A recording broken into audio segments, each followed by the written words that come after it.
अमित ठाकरेंचं नवी मुंबईत शक्ती प्रदर्शन। नेरुळमधील शिवरायांच्या पुतळ्याचं दर्शन घेऊन लावली पोलीस स्टेशनला हजेरी।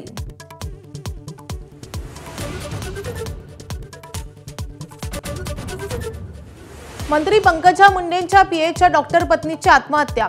वरळीतील राहत्या घरी गौरी पालवेंनी घेतला गळफास। कौटुंबिक वादातून आत्महत्या झाल्याची प्राथमिक माहिती।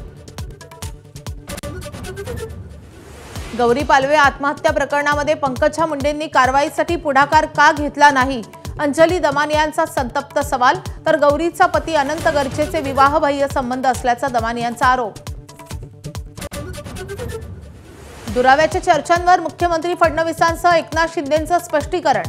दोघांमध्ये कोणतीही नाराजी नाही, फडणवीसांकडून स्पष्ट। तर सत्कार मूर्तींसाठी मध्ये 2 खुर्च्या सोडल्याचं शिंदेंचं स्पष्टीकरण। सुप्रीम कोर्टातील सुनावणीमुळे जिल्हा परिषदेच्या निवडणुका पुढे जाण्याची शक्यता। उपमुख्यमंत्री अजित पवारांचं वक्तव्य।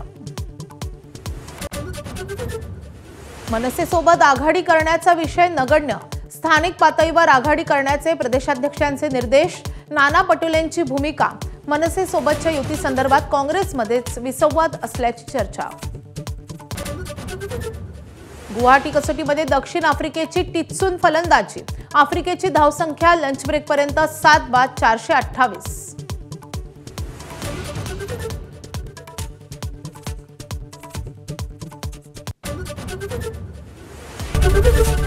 एबीपी माझा, उघडा डोळे बघा नीट।